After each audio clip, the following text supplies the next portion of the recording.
Nous sommes heureux de nous retrouver ce soir pour continuer la série sur le thème dont vous avez eu connaissance, auquel vous avez répondu puisque vous êtes ici ce soir, le thème étant « Un homme à la hauteur de ses prétentions ». Et je vous lis dans le Saint-Évangile de Jean au chapitre 10, une des affirmations, j'aime mieux affirmation que prétention, bien qu'il soit à la hauteur de ses prétentions, mais il va dire dans ce chapitre 10 de l'Évangile de Jean, il dira au verset 11, « Je suis le bon berger. Le bon berger donne sa vie pour ses brebis. Mais le mercenaire qui n'est pas le berger et à qui n'appartiennent pas les brebis, voit venir le loup, abandonne les brebis et prend la fuite. Et le loup les ravit et les disperse. Le mercenaire s'enfuit parce qu'il est mercenaire et qu'il ne se met pas en peine des brebis. Moi, je suis le bon berger. Je connais mes brebis et elles me connaissent. Comme le Père me connaît et comme je connais le Père, et je donne ma vie pour mes brebis. J'ai encore d'autres brebis qui ne sont pas de cette bergerie. Celles-là, il faut que je les amène. Elles entendront ma voix, et il y aura un seul troupeau et un seul berger. Le Père m'aime parce que je donne ma vie afin de la reprendre. Personne ne me l'ôte, mais je la donne de moi-même. J'ai le pouvoir de la donner, et j'ai le pouvoir de la reprendre. Tel est l'ordre que j'ai reçu de mon Père. Et je continue par cette petite phrase, il y eut de nouveau, à cause de ces paroles, division parmi les Juifs. Dans ce beau récit très simple, nous trouvons 4 personnages qui vont retenir notre attention. Il y a la brebis, le mercenaire, le loup et le bon berger. Nous avons ici une de ces charmantes histoires racontées par le Seigneur pour nous expliquer une vérité spirituelle de tout premier ordre. Je suppose que nous avons tous vu des troupeaux de moutons, comme il arrive encore d'en croiser lors de la transhumance dans les Cévennes ou dans les Pyrénées. Nous avons vu ces brebis qui allaitent et ces petites boules de laine qui gambadent joyeusement autour de leur mère. Mais, voyez-vous, ces gentilles créatures n'ont pas que des qualités, elles ont même quelques défauts. C'est pourquoi le Seigneur nous fait ressembler à des brebis. Rabelais, dans son ouvrage intitulé Pantagruel, pour nous révéler le caractère imitateur des brebis, nous fait suivre, sur un bateau, un marchand de moutons appelé Dindonneau, qui se prend de querelle avec un certain Panurge, lequel, pour se venger, lui achète un mouton et le jette à l'eau. Les bêlements plaintifs du mouton font que les autres moutons se lancent à la mer à la suite du premier, et Dindonneau, voulant rattraper son dernier mouton, tombe à l'eau et se noie avec son troupeau. D'où l'expression « les moutons de Panurge ». Notre penchant à imiter les autres est saisissant. D'ailleurs, dans le prophète Ésaïe, au chapitre 53, il est écrit « Tous, comme des brebis errantes, nous avons suivi. » Nous avons suivi. Nous suivons comme des moutons, bêtement, en bêlant comme les autres bêlent. Je me souviens quand j'étais jeune étudiant en Angleterre, et que pour les vacances, je suis descendu avec d'autres étudiants du centre de l'Angleterre vers le Pays de Galles. Nous avons pris l'express à Birmingham pour parler anglais, Et de là, nous allions à Gloucester. Ça s'écrit Gloucester. Mais voyez-vous, pour parler anglais, il suffit de mettre une pomme de terre bien chaude dans sa bouche. Vous essayez de dire Gloucester et vous dites Gloucester. Donc, nous étions en route pour Gloucester où nous devions changer de train. On a roulé assez longtemps et le train s'est arrêté. Quelqu'un dans le compartiment s'est mis à bêler bêtement « Gloucester, on descend !» Tout le monde se précipite sur les valises, on les sort du filet, je fais la même chose, et j'ai suivi le long du couloir celui qui était devant moi, qui suivait celui qui était devant lui, lequel suivait celui qui était aussi devant lui, et tous comme des moutons de Panurge, on est descendu en pleine nuit dans ce qui était supposé la grande gare de Gloucester, et qui était en réalité au milieu des champs. Heureusement, quelqu'un d'un peu moins bête a crié « Ce n'est pas Gloucester, on remonte !» Et ce fut la panique pour remonter. Il était temps, l'express repartait. C'est aussi un peu ça dans la vie spirituelle. Nous suivons. Quelqu'un dit quelque chose et, sans vérifier, on suit ce qu'il dit. Nous voyons les foules s'engager sur le chemin large qui conduit à la perdition, et nous faisons foule avec eux. On choisit la religion du plus grand nombre, non pas parce qu'on est convaincu qu'elle est la meilleure, mais tout simplement parce qu'on fait comme les autres. On dit « Oh, vous savez, on m'a appris comme ça. Mon père avant moi, puis ma grand-mère avant lui, et mon arrière-grand-père avant eux, ils ont tous fait comme ça, alors pourquoi voulez-vous que moi je fasse autrement ?» On oublie que le salut, c'est une affaire personnelle, et on étouffe sa responsabilité individuelle au nom de la majorité absolue. Mouton de Panurge. Tel commet des irrégularités dans son travail, il s'équipe chez lui avec les outils du patron. Pourquoi ne ferais-je pas comme lui? Mouton de Panurge. Tel arrive à boire 10 verres de suite et à garder la ligne droite, pourquoi n'en boirais-je pas 11, battant ainsi son record et gardant moi aussi la ligne à peu près droite? Mouton de Panurge. Tel va à l'office religieux 1 heure le dimanche matin et bamboche le restant de la semaine. Pourquoi ne ferais-je pas comme lui et ainsi arriver au ciel d'une façon aussi désinvolte? Mouton de Panurge. Tel fume ses 2 paquets de cigarettes par jour, ça lui donne un genre. On ne dit pas quel genre. Pourquoi est-ce que je n'aurais pas aussi ce genre? Mouton de Panurge. Telle jeune fille a son carnet de flirt et de rendez-vous rempli jusqu'à la fin de l'année. Et je vois qu'elle ne fait pas tapisserie, qu'elle a du succès. Pourquoi ne ferais-je pas comme elle, Mouton de Panurge?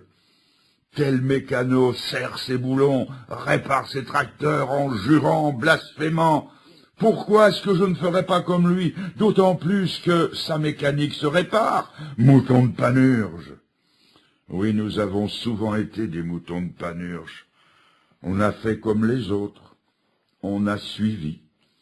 Et nous nous sommes tellement écartés, nous avons tellement pris l'habitude de faire comme les autres, qu'on finit par ne plus savoir ce qui est bien et ce qui n'est pas bien. Les autres font comme ça, on fait comme eux, et on ne sait plus où l'on est. Pire, on ne peut plus retrouver le chemin qui conduit à Dieu. En cela aussi, nous ressemblons aux moutons. Le chien, lui, a son flair, le pigeon a son sens de l'orientation, mais la brebis n'a ni l'un ni l'autre. Plus elle est égarée, et plus elle cherche son chemin, plus elle s'égare. N'est-ce pas aussi notre expérience? Plus nous nous débattons contre tel penchant, tel vice, telle passion, plus nous essayons de remonter la pente, plus nous la dévalons, plus nous dégringolons. Dites-moi, qui a brisé la chaîne de ses passions, de ses péchés par ses propres forces? Qui pourra revendiquer une victoire totale et durable sur ce qu'il réprouve intérieurement, sur ce que sa conscience condamne, c'est-à-dire, appelons les choses par leur nom, sur son péché qui? Et puis, n'oublions pas que, à côté des péchés qui nous lient, qui nous font mal, et dont nous aimerions être délivrés, il y a aussi les péchés que nous aimons, ceux que nous caressons, et ce sont ceux-là qui nous perdent autant que les autres. Quand je me suis converti, le Seigneur m'a délivré de ce qui me captivait et me faisait souffrir, mais il m'a aussi délivré de choses dans lesquelles je me complaisais. Il faut l'admettre, certains péchés peuvent avoir des côtés bien agréables, mais quand la conversion intervient, le Saint-Esprit est d'une telle puissance que non seulement il nous délivre de ce que nous n'aimons pas, mais il nous délivre même de ce que nous aimions. Alors comment retrouver le chemin qui conduit à Dieu? Le problème est là. Comment rétablir le contact avec lui? Comment réintégrer la sécurité du troupeau? Qui appeler et à qui se confier? Et c'est ainsi que nous arrivons tout doucement à notre deuxième personnage. Il y avait la brebis, et maintenant il y a le mercenaire, celui qui loue ses services. Le mercenaire, c'est celui qui a l'apparence du vrai, du bon berger. Il semble en remplir les fonctions, mais il ne se dévoile qu'en face du danger. Je voudrais vous poser une question. Dites-moi, à qui, à quoi avez-vous confié ce que vous avez de plus précieux au monde, c'est-à-dire le salut de votre âme? Quelqu'un va me dire, mais moi je ne me sens pas en danger. Mais permettez-moi quand même d'insister, à quoi avez-vous confié votre salut? À quel mercenaire avez-vous confié, je me répète, le salut de la chose la plus précieuse au monde? La Bible dit, que donnerait l'homme en échange de son âme? Si vous la perdez, votre âme, vous perdez tout. Et pour toujours, et pour l'éternité, c'est une affaire sérieuse. Alors, encore une fois, à quel mercenaire avez-vous confié votre salut éternel? Prenons un exemple, une comparaison. Si vous aviez de l'argent à placer quelque part, pour avoir des rentrées, est-ce que vous vous contenteriez de le placer, par exemple, sur des hypothèques de 2e rang ou de 3e rang, dont vous ne seriez pas sûr d'avoir ni les intérêts, ni même de revoir un jour le capital? Est-ce que vous vous contenteriez de placements douteux? Mais bien sûr que non. Et votre âme, elle vaut mieux et plus que tout l'argent du monde. De même, si vous voulez un diplôme pour entrer dans la vie active, est-ce que vous allez, vous les jeunes, vous contenter d'un vague diplôme décerné par des cours par correspondance qui vous garantissent les plus brillants résultats, les plus brillants succès après 3 mois d'études sans effort? Non, bien sûr. Il faut un diplôme reconnu par l'État ou son équivalent. Eh bien il nous faut un salut que Dieu puisse agréer, et non pas n'importe quel vague petit salut issu de nos fantaisies. Et ce salut, il porte un nom, c'est celui dont je parle ce soir, et dont je parlerai jusqu'à mon dernier souffle, c'est Jésus-Christ. C'est ce que l'apôtre Pierre dira dans le livre des Actes au chapitre 3 et au verset 11.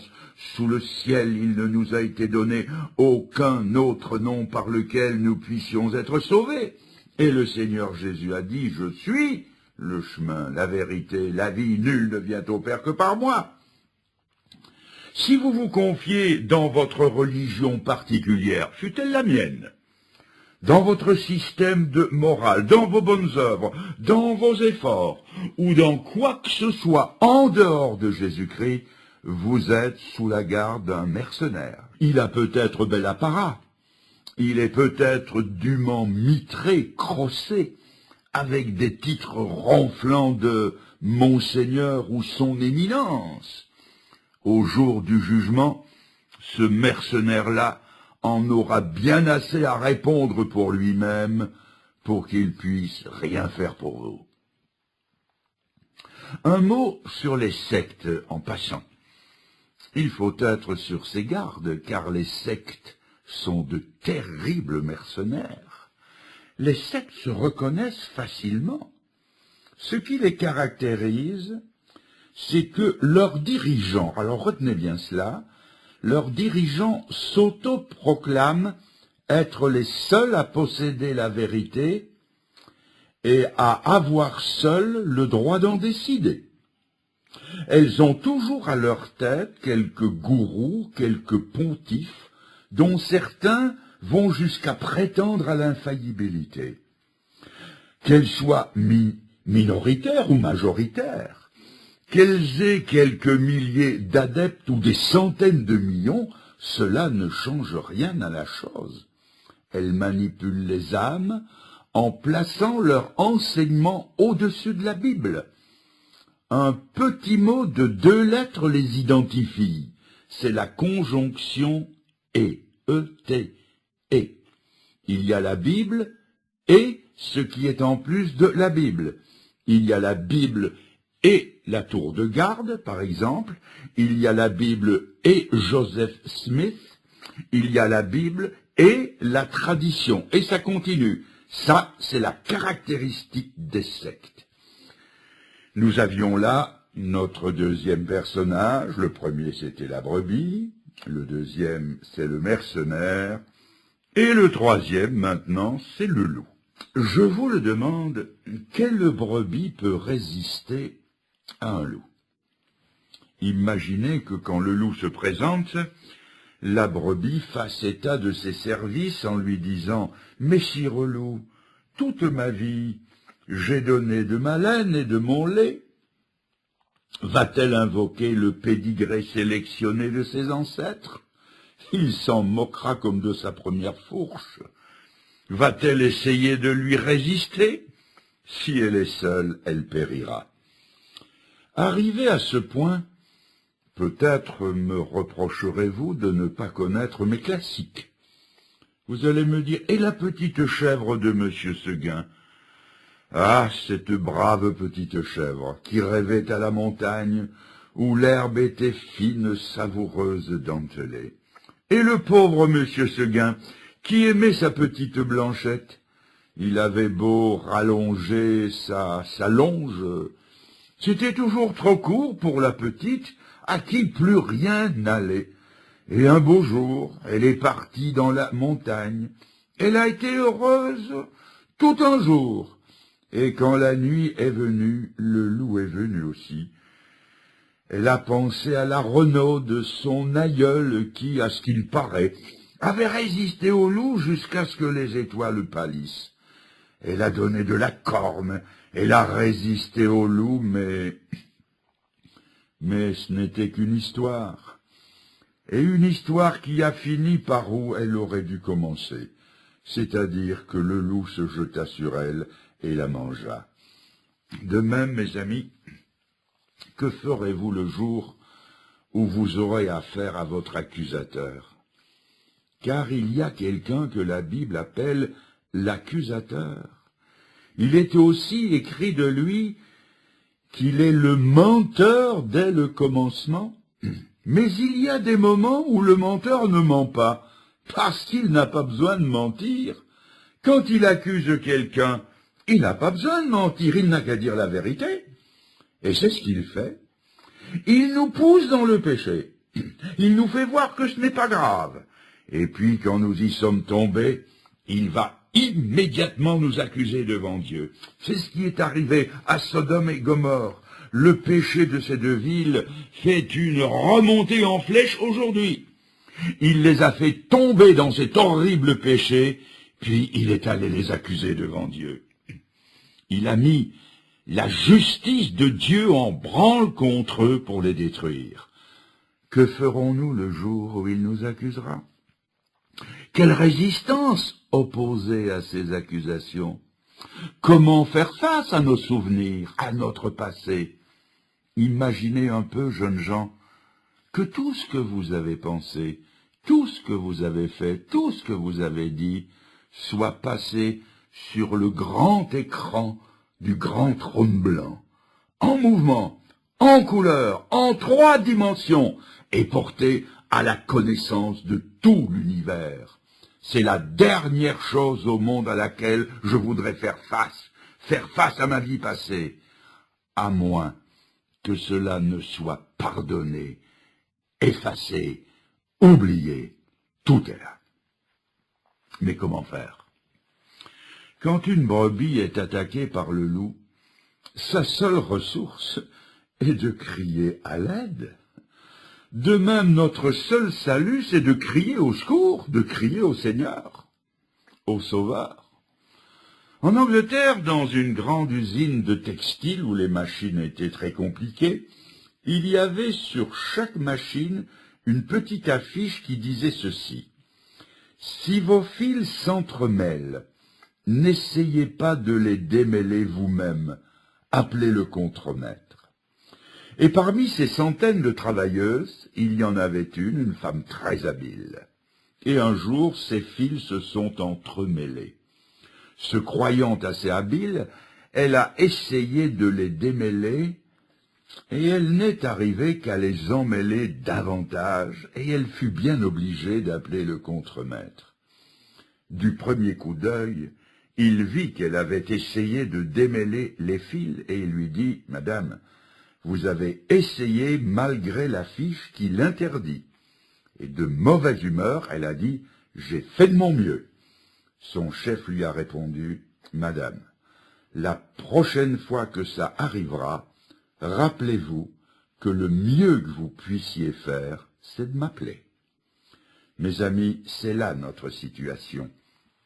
Le mieux que nous puissions faire n'est pas d'essayer de démêler ce que nous avons emmêlé de façon inextricable dans notre vie. Les anglo-saxons disent « on ne débrouille pas des œufs brouillés ». Alors le mieux que nous puissions faire, c'est de l'appeler, lui le sauveur, le rebâtisseur de toutes choses. C'est la seule solution, et il n'y en a pas d'autre. N'est-il pas écrit que si le berger a une brebis qui s'égare, il laisse les 99 autres au bercail, et il va dans la montagne à sa recherche? Faites donc lui savoir qui vous êtes. Une brebis égarée qui a suivi les autres au lieu de suivre le berger? Dites-lui où vous êtes. Seigneur, dites-lui, Seigneur, tu sais que je suis pris dans la tempête de mes passions, que je suis lié par des mauvais sentiments, par un fichu caractère, par l'impureté, par l'amour de l'argent, par la convoitise, par la mondanité, par la drogue. Seigneur, tu sais, toi, où j'en suis. Appelez-le, criez à Jésus-Christ, il vous entendra.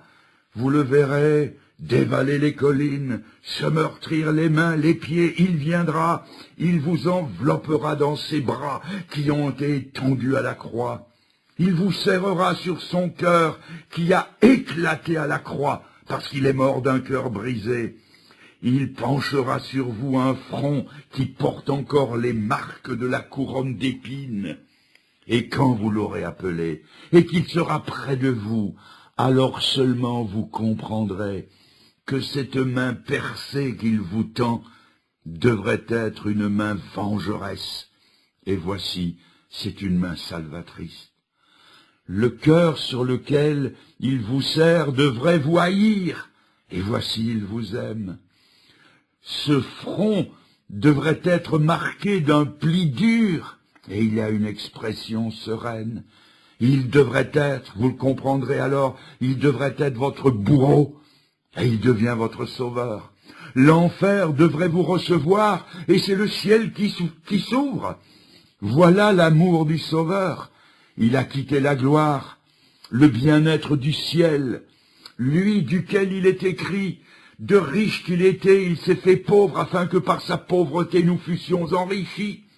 Il a laissé percer ses mains, ses pieds, son sang a coulé, sang duquel il est écrit, le sang de Jésus-Christ purifie de tout péché.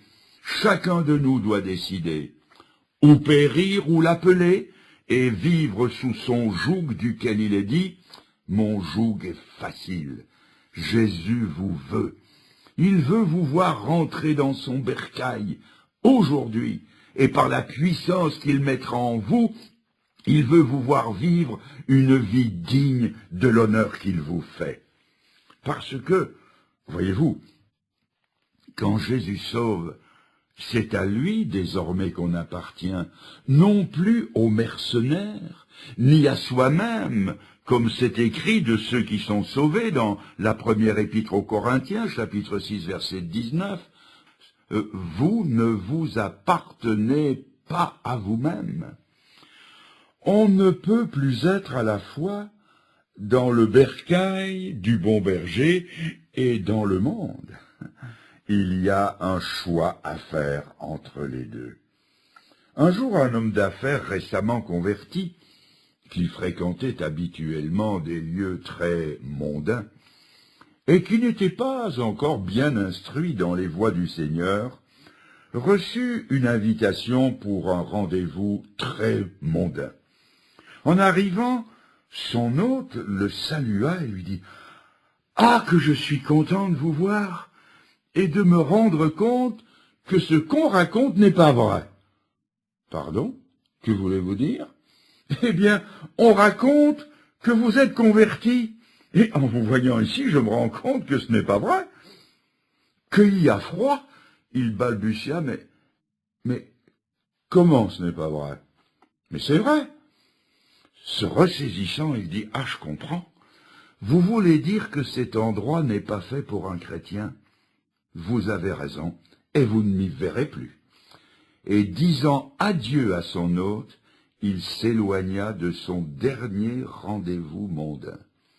Mes amis, on ne peut pas à la fois être au monde et à Dieu. Il est écrit qu'on ne peut pas servir Dieu et Mammon. On ne peut pas être à la fois sur le chemin resserré qui mène à la vie et sur le chemin spacieux qui mène à la perdition.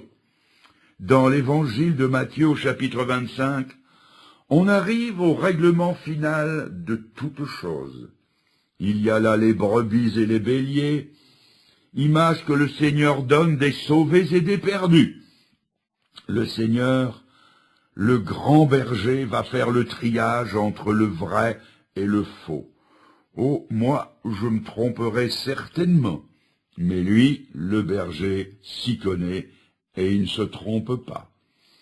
Quelqu'un dira peut-être en lui-même, parle toujours, prédicateur. Moi, j'ai trompé tout le monde, et je continue à le faire.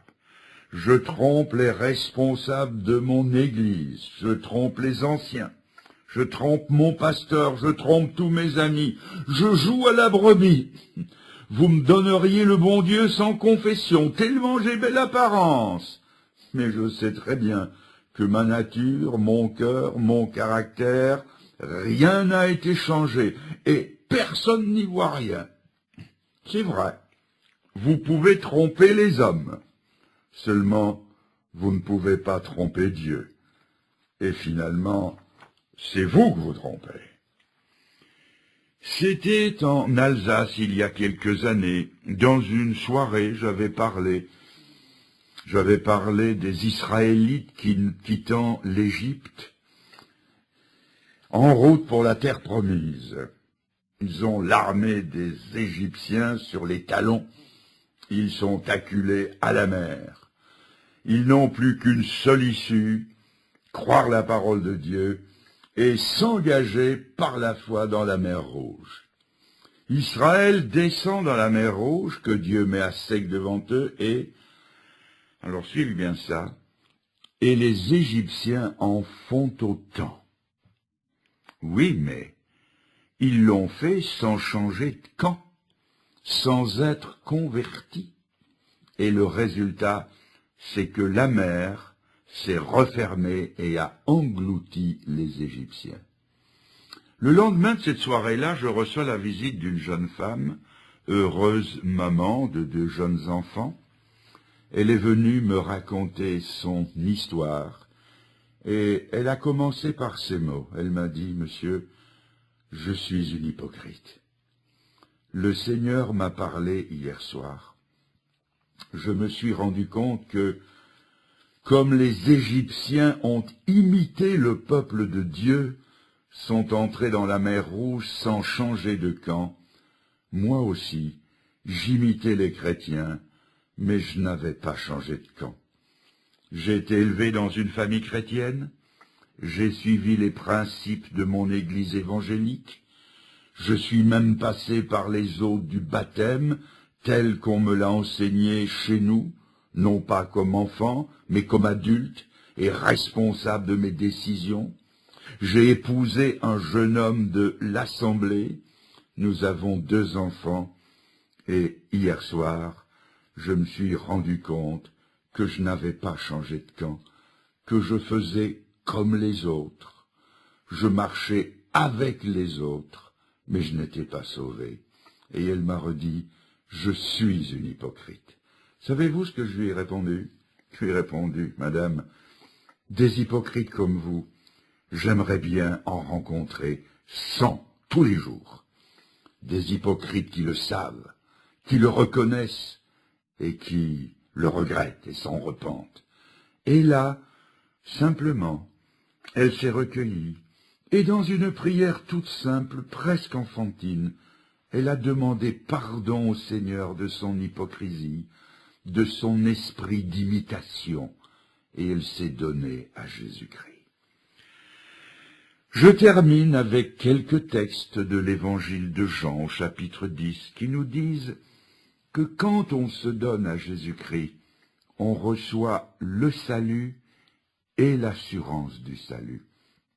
Quand je pose la question à bien des gens, et je le fais souvent, comme récemment à une dame pourtant pieuse, « Madame, êtes-vous sauvée ?» Elle m'a répondu, « Vous savez, je n'ai jamais fait de tort à personne. Je suis serviable. Je fais de mon mieux. Mais notre mieux, chacun le sait, ça va pas bien loin. » Elle n'avait pas de certitude, elle n'avait pas d'assurance, parce qu'en fait, elle n'était pas encore sauvée. Et si je raconte cela, ce n'est pas sous la forme d'un blâme, c'est tout simplement parce que c'est une évidence. À la question « Est-ce que vous êtes sauvé ?» on vous répond presque toujours « Je n'en sais rien » ou bien « Je fais de mon mieux » ou bien encore « Je l'espère » ou « On verra bien plus tard » ou « On ne peut pas le savoir » ou encore « Est-ce c'est de l'orgueil ou de la présomption ?» Alors que nous voulons tant de certitudes dans tous les domaines, de la finance, du travail, des acquis sociaux, de la famille, des engagements commerciaux, même en matière de sentiments, nous voulons des certitudes. Or, toutes ces choses, même les plus sûres, ces choses vont passer car elles ne sont que pour un temps. Et voici que pour ce qui compte, ce qui va durer éternellement, Dieu nous laisserait dans l'incertitude quant à notre avenir éternel. Pire, il nous interdirait de le savoir. Nous ne pourrions donc jamais avoir l'assurance du salut.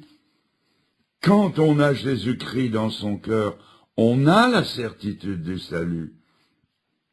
Posez-vous la question, suis-je en route pour le ciel, oui ou non? Ne me dites pas, je fais de mon mieux. Vous n'y arriveriez jamais. Le meilleur moyen de se perdre, mais c'est de faire de son mieux, parce que cela voudrait dire que vous seriez votre propre sauveur. Or, la Bible nous apprend que le sauveur, ce n'est pas nous, c'est Jésus le sauveur. Il nous sauve parce que nous sommes perdus. Au départ, je dois donc reconnaître que je suis perdu, que je ne peux rien faire pour me sauver, et je dois crier vers lui, alors il me sauve. Il me sauve entièrement sans que je n'ai rien à faire, sinon me repentir et croire en lui. Dans l'évangile de Jean au chapitre 10, verset 9, Jésus dit, écoutez maintenant, je suis la porte. Si quelqu'un entre par moi, il sera sauvé. Je ne lis pas il sera peut-être sauvé, ou il pourra espérer un jour être sauvé. Non, il sera sauvé, c'est une certitude.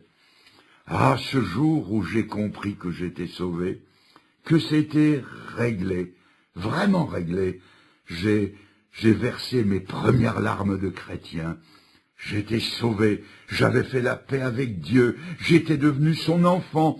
L'étape finale décisive était réglée, une fois pour toutes. Quel bonheur que ce jour-là, il sera sauvé. Au verset 10, Jésus dit, « Je suis venu afin que mes brebis aient la vie, et qu'elle l'ait en abondance. » Qu'elle l'ait en abondance. C'est ce que je n'avais pas compris avant ma conversion. Je me disais, la vie chrétienne, c'est misérable. C'est une interminable suite d'interdictions, ne pas, ne pas, ne pas. Et je n'en voulais pas de ces ne pas répétitions. Ce n'était que négatif à mes yeux, jusqu'à ce que j'ai compris que la vie chrétienne, c'est une vie formidable, abondante, avec de l'envergure, de la profondeur et une dimension que le monde ne donne pas. Le monde ne donne que du superficiel, de la frivolité, mais Jésus met la satisfaction profonde dans le cœur. Quelle formidable vie que la vie avec Jésus! Non, vous ne serez privés de rien en venant à Jésus-Christ. Il est d'ailleurs écrit, nous avons tout pleinement. Je redis, nous avons tout pleinement en Christ. Et au verset 27, je continue, le Seigneur dit, mes brebis entendent ma voix, je les connais, elles me suivent, et je souligne, je leur donne la vie éternelle. C'est la vie éternelle qu'il donne. Et la vie éternelle, ce n'est pas pour 20 ans, ce n'est pas pour 200 siècles. La vie éternelle, c'est pour toujours. Et si on a la vie éternelle, on a l'assurance de l'éternité, forcément. La vie éternelle ne peut pas finir, ni maintenant, ni jamais, puisqu'elle est éternelle, d'autant plus qu'elle est plus une qualité de vie qu'une mesure de vie. On a ces certitudes dans le verset 28, et je lis, « Elles, mes brebis, elles ne périront jamais, et personne ne les ravira de ma main. » Ah, mes amis, quelle certitude! Savoir qu'on est en route pour le ciel. J'ai souvent dit, pour ceux qui ne sont pas encore à Christ, le meilleur est derrière eux. Mais pour un chrétien, le meilleur est toujours devant lui. Aimeriez-vous avoir cette assurance? Entrer dans cette autre vie? Rappelez-vous cette histoire de l'industrie textile. Si vos fils s'entremêlent, appelez le contremaître.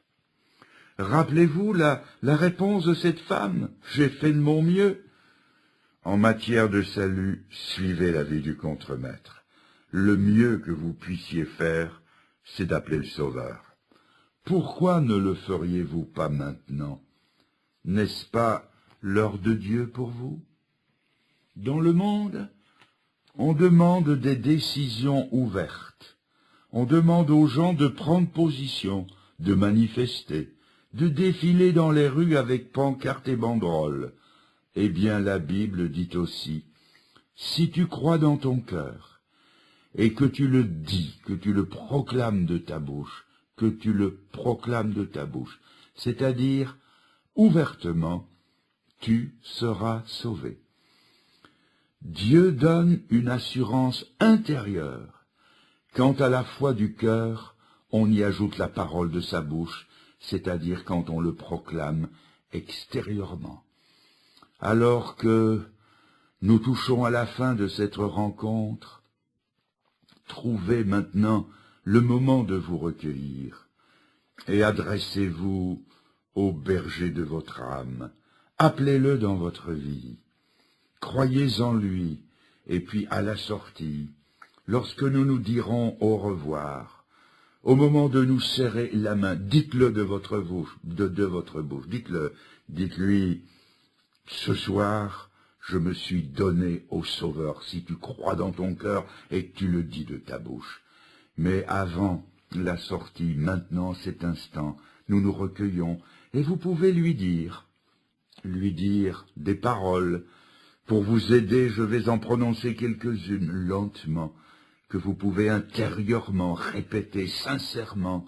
Ô Seigneur, dites-lui, Seigneur, Seigneur, c'est d'accord. Aujourd'hui, ce soir, je me tourne résolument vers toi. J'appelle au secours. Je ne peux pas me sauver moi-même, je l'ai bien compris. Viens sauver mon âme en danger de perdition. Dites-lui, je viens, je reviens à ton bercail. Fais de moi une de tes brebis. Dites-lui encore, aide-moi à prendre position vis-à-vis de ceux que je rencontrerai. J'ai trop souvent cédé à leurs sollicitations. Seigneur, dites-lui, c'est à toi maintenant, qu'en cet instant je cède, je cède. Seigneur, je te reçois dans mon cœur. Je mets ma main dans la tienne, et je le fais maintenant. Merci Seigneur. Amen.